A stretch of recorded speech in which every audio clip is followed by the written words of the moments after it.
الحمد لله الذي تجري بأمره المقادير. اعوذ باللہ من الشیطان الرجیم. میرے نہایت واجب القدر معزز سامعین ناظرین، السلام علیکم ورحمۃ اللہ وبرکاتہ. میں ہوں آپ کا بھائی حافظ محمد اقبال. اس وقت موجود ہوں الحرمین قرآن کمپلیکس جامع مسجد موسیٰ میں. میری دعا ہے کہ اللہ رب العزت آپ کو، آپ کے بچوں کو، آپ کے والدین کو اور تمام چاہنے والوں کو عزت، سعادت اور سرفرازی سے مالا مال فرمائے. آج فروری کی 14 تاریخ ہے. ایک خاص دن منایا جا رہا ہے. ہمارے معاشرے میں بہت ساری رسمیں آ گئی ہیں. یہ رسمیں ایمان سوز بھی ہیں، اخلاق سوز بھی ہے. یہ رسمیں خاندانی نظام کے لیے بھی خطرناک ہے اور اسلامی معاشرتی نظام کے لیے بھی زہر قاتل ہے. سب سے پہلی بات تو یہ ہے کہ اسلام میں منانے سے زیادہ بنانے کی اہمیت ہے. باتوں سے زیادہ عمل کو فوقیت ہے اور رسموں سے زیادہ حقیقت کو اہمیت حاصل ہے. مسلمان یہ ساری چیزیں حقیقت کو بھی چھوڑ گئے، بنانے کو بھی چھوڑ گئے، عملیت کو بھی چھوڑ گئے، منانے پہ لگ گئے، رسموں پہ لگ گئے اور اسی طرح ان باتوں میں مشغول ہو گئے جن کا اسلام سے تعلق نہیں ہے بلکہ اسلام کے لیے خطرناک ہے.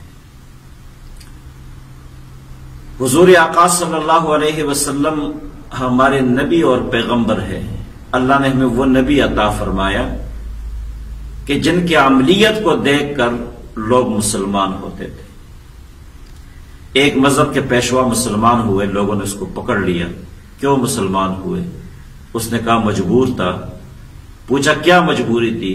تو اس نے جواب دیا مجبوری یہ تھی کہ میں نے حضور آقا صلی اللہ علیہ وسلم کی پوری زندگی کا مطالعہ کیا، ایک ایک گوشے پر تنقیدی نگاہ ڈالی اور مجھے حضور آقا صلی اللہ علیہ وسلم کی پوری زندگی میں 63 سالہ زندگی میں ایک بات بھی ایسی نظر نہیں آئی جو آپ نے لوگوں کو بتائی ہو، تعلیم دی ہو اور آپ کی زندگی میں موجود نہ ہو. تو ہمارا مذہب بھی عملیت والا، نبی بھی وہ عطا فرمایا جن کے عمل کو دیکھ کر لوگ مسلمان ہوئے.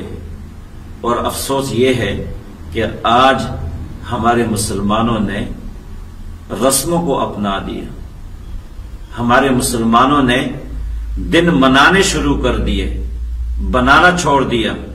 ہمارے مسلمانوں نے دوسروں کی نقالی شروع کر دی. اسلام ایک مکمل نظام حیات بھی ہے اور اسلام مضبوط اصولوں پر قائم ہے. اس میں نقالی کی بھی گنجائش نہیں ہے. یہ 14 فروری کو ہم کیا مناتے ہیں؟ یہ اغیار کی پوری کوشش ہے، یاد رکھیں. یہ اغیار کی پوری کوشش ہے. 1400 سال پہلے حضور آقا صلی اللہ علیہ وسلم نے جو اسلامی باحیا معاشرے کی بنیاد رکھی، اس معاشرے کے رخ کو موڑا جائے. اور جب معاشرے سے حیا نکلے گی، حیا کی چادر کو ہم اتاریں گے، پھر مسلمانوں کا مذہب کے ساتھ تعلق رسمی ہو جائے گا جس طرح ان لوگوں کا مذہب کے ساتھ رسمی تعلق ہے. یہ ان کی پوری کوشش ہے اور اس کوشش کو ثمرآور بنانے کے لیے، اس کوشش میں کامیابی کے لیے وہ مختلف اوقات میں اسلامی معاشرے میں کسی ایسی چیز کی بنیاد رکھتے ہیں جن کے نتائج انتہائی خطرناک ہوتے ہیں، قبیح ہوتے ہیں، لیکن اس چیز کو، اس بات کو بہترین بنا کر، خوشنما بنا کر ہمارے معاشرے میں پھیلا دیا جاتا ہے اور ہم اس کے خوشنمائی کو دیکھ کر لاشعوری طور پر ان راستوں پہ چل پڑتے ہیں. ہم لاشعوری طور پر اس مشن میں اغیار کے دست و بازو بن جاتے ہیں کہ جس مشن میں وہ کامیابی چاہتے ہیں، مسلمانوں کو گمراہ کرنا چاہتے ہیں، ہماری معاشرتی اور خاندانی نظام کو تباہ کرنا چاہتے ہیں. ہم لاشعوری طور پر ان کاموں میں، ان کوششوں میں ان کے معاون بن جاتے ہیں. اب اس بات کا اسلام سے کیا تعلق ہے؟ آپ دل پر ہاتھ رکھ کر مجھے جواب دے دے. کوئی آدمی آئے اور آپ کی بیٹی کو پھول پیش کرے، آپ اس بات کو برداشت کریں گے؟ کبھی برداشت نہیں کریں گے. آپ اس بات کی حوصلہ افزائی کریں گے؟ کبھی بھی نہیں کرو گے، بلکہ ایک نئی دشمنی کی بنیاد ڈال دو. اگر کوئی بندہ اپنے بہن کے لیے، اپنے بیٹی کے لیے پھول دینا گوارا نہیں کرتا، پسند نہیں کرتا، تو پھر 14 فروری کے اس نام نہاد یوم محبت کے نام پر دوسرے کی بیٹیوں کو کیوں پھول پیش کیا جا رہا ہے؟ کیوں ہم اس میں معاون بن رہے ہیں؟ کیوں ہمارے گھروں کے سامنے پھول فروخت ہو رہے ہیں؟ کیوں ہم نے دکانوں میں یہ پھول رکھے ہوئے ہیں؟ کیوں ہم اس سیلاب میں اپنی نسلوں کو بہانا چاہتے ہیں؟ یاد رکھو، اسلام کا ان چیزوں سے کوئی تعلق نہیں ہے. اسلام کو تو ایک طرف رکھو. ان چیزوں سے، ان باتوں سے، ان رسومات سے وہ ہماری معاشرتی نظام کو بھی تباہ کرتے جا رہے ہیں. ہماری خاندانی نظام میں دراڑیں پڑ رہی ہیں اور ہمارے اس باحیا معاشرے کو وہ داغدار کرنا چاہتے ہیں، بدبودار بنانا چاہتے ہیں، جس طرح ان کی اپنی معاشرت ہے، معاشرہ ہے. آج اگر ہم نے اس بات کا ادراک نہ کیا، ہم نے ان رسومات کا راستہ نہ روکا جو ایمان سوز ہیں، اخلاق سوز بھی ہیں، ان کا راستہ نہ روکا، تو یاد رکھو ہم خود بھی اس سیلاب کے اندر بہہ جائیں گے اور ہماری آنے والی نسلیں بھی اس سیلاب کے اندر بہہ جائیں گی. اس راستے پہ ایک مرتبہ قدم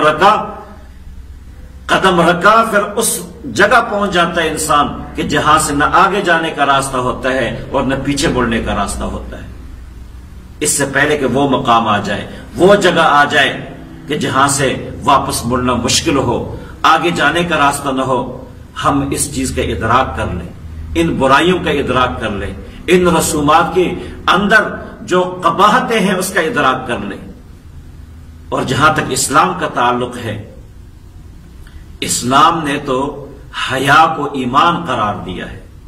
الحیاء شعبۃ من الایمان.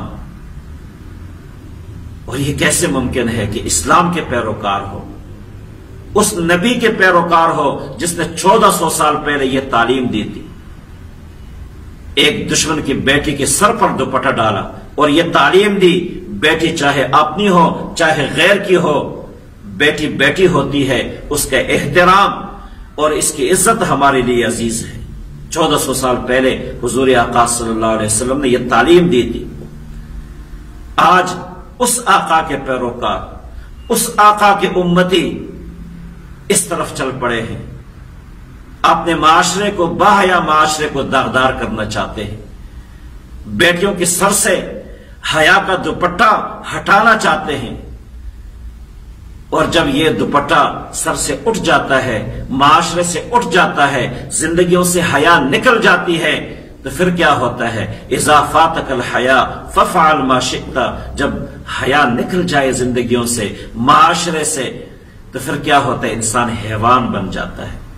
جس طرح حیوان کو یہ شعور نہیں ہوتا کہ میں کس راستے پہ جا رہا ہوں، کیا کر رہا ہوں، اس راستے کے نتائج کیا ہے، اسی طرح پھر انسان بے خبر ہوتا ہے. اور یہی صورتحال آج ہماری ہے کہ ان اسلام دشمن قوتوں نے جو کبھی حرکتوں کو، کبھی رسومات کو، ایمان سوز، اخلاق سوز رسومات کو ہمارے سامنے خوشنما بنا کر پیش کیا ہے، اور ہم نے اس کے خوشنمائی میں مبتلا ہو کر، اس کے خوشنمائی میں اسیر ہو کر ہم ان کے لیے معاون بنتے جا رہے ہیں. اپنے معاشرے کو بربادی کے لیے، اپنے نوجوان نسل کو برباد کرنے کے لیے ہم ان کے معاون بنتے جا رہے ہیں.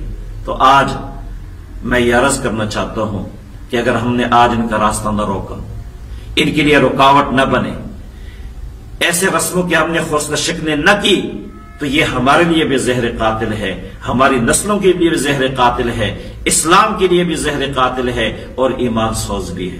نہ ہمارا ایمان بچے گا، نہ اخلاق بچیں گے، اور نہ ہماری نسلیں محفوظ رہیں گی۔ اللہ ہم سب کو ایسے رسموں سے محفوظ فرمائے۔ جزاکم